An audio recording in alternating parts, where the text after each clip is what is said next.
Hello, I'm Ian Gascoigne, and I'm presenting a webinar for MBL entitled Part 8 Claims, a Bite-Sized Guide for Litigators.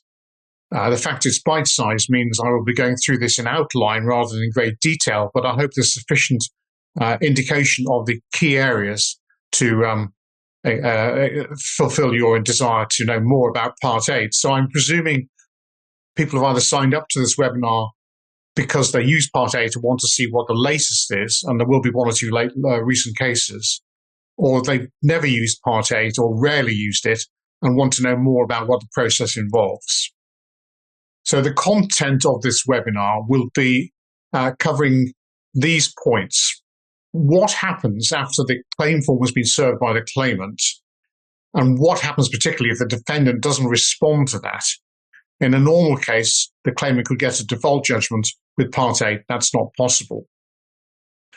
Secondly, what happens if the defendant objects to the use of the Part 8 procedure in the first place? How is that resolved? Assuming the Part 8 carries on, how is evidence dealt with on both sides? And then I'll end with looking at some typical claims and some recent cases, particularly focusing on a case where a declaration was made, which was very important in the parties' relationship. So it's a good illustration how Part 8 can work effectively for one of the parties at least. And I will end by asking whether Part 8 provides a quicker process for resolving a dispute than does a Part 7 claim the ordinary way. I want to make a couple of observations to start with. The first is that Part 8 isn't often enough used in my view. It's a neglected procedure, and thought ought to be given more often to whether it can be used. And the reason for that, I think, is that many cases involve disputes of fact, but that doesn't necessarily rule it out of being a Part 8 case, provided the dispute of fact is of a limited nature, not a wide-ranging nature. Secondly, although Part 8 contains a shortcut procedure to a final determination, it's not to be confused with a shorter trial scheme. That's a very different procedure, and it's even less used than Part 8.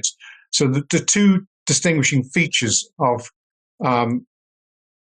shorter trials as against Part 8 are that Part 8 can be used in any court, shorter trials only in the business and property courts. And the second one is that a shorter trial is envisaged as taking no longer than 4 days to hear. Part 8 claims don't have a time restriction for the final hearing, but it would be very unlikely for a Part 8 case to last 4 days or anything like it. So I'm not talking about shorter trials, I am talking about Part 8, and that's available in all courts.